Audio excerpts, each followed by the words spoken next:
Hi, ಇವತ್ತು ನಾನು ಹಣ್ಣೆ ಸೊಪ್ಪಲ್ಲಿ ಉಳ್ಸೊಪ್ಪು ಹೇಗೆ ಮಾಡೋದು ಅಂತ ತೋರಿಸ್ಕೊಡ್ತೀನಿ ಬನ್ನಿ. ಒಂದು ಪಾತ್ರೆಯಲ್ಲಿ ಬಿಸಿನೀರು ಇಟ್ಬಿಟ್ಟು ಈರುಳ್ಳಿ, ಬೆಳ್ಳುಳ್ಳಿ, ಟೊಮೆಟೊ, ಮೆಣಸಿನ್ಕಾಯಿ, ಜೀರಿಗೆ, ಹುಣಸೆ ಹಣ್ಣು ಎಲ್ಲ ಹಾಕಿ ಕುದಿಸ್ಕೊಂಡು ಬೇಯಿಸ್ಕೋಬೇಕು.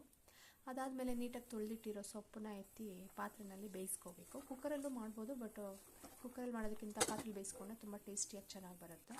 ನೋಡಿ, ಇವಾಗ ನೀಟಾಗಿ ಬೆಂದಿದೆ.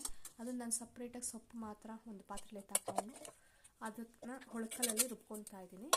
ಮಿಕ್ಸಿಲಿ ರುಬ್ಬೋದಕ್ಕಿಂತ ಒಳ್ಕಲಲ್ಲಿ ಇದ್ದರೆ ಒಳ್ಕಲಲ್ಲಿ ರುಬ್ಬಿದ್ರೆ ತುಂಬ ಟೇಸ್ಟಿಯಾಗಿ ಚೆನ್ನಾಗಿ ಬರುತ್ತೆ, ಹಳ್ಳಿ ಸ್ಟೈಲಲ್ಲಿ. ಈಗ ನೋಡಿ, ನೀಟಾಗಿ ರುಬ್ಬಿದಾಯಿತು. ಈಗ ಒಂದು ಪಾತ್ರೆ ಇಟ್ಬಿಟ್ಟು ಅದಕ್ಕೆ ಒಗ್ಗರಣೆ ಮಾಡಿ ಸಾಸಿವೆ, ಈರುಳ್ಳಿ, ಕರಿಬೇವು ಎಲ್ಲ ಹಾಕ್ತಾಯಿದ್ದೀನಿ. ಈಗ ರುಬ್ಬಿ ಇಟ್ಕೊಂಡಿರೋಂಥ ಸೊಪ್ಪಿಂದ ಇದು ಸಾಂಬಾರನ್ನ ಹಾಕ್ತಾಯಿದ್ದೀನಿ. ನೀಟಾಗಿ ಎರಡು ಕುದಿ ಬರಬೇಕು ಮತ್ತು ರುಚಿಗೆ ತಕ್ಕಷ್ಟು ಉಪ್ಪು ಹಾಕಬೇಕು. ಅದಾದಮೇಲೆ ಕುದಿ ಬಂದಮೇಲೆ ಬಿಸಿ ಮುದ್ದೆ, ಸಾಂಬಾರು ಮತ್ತು ಮಾವಿನಕಾಯಿ ಇಲ್ಲ ಉಪ್ಪಿನಕಾಯಿ ಇಲ್ಲ ಕಡಲೆಕಾಳು ಉಳಿಸ್ಲಿ ಇತ್ತು ತಿಂದರೆ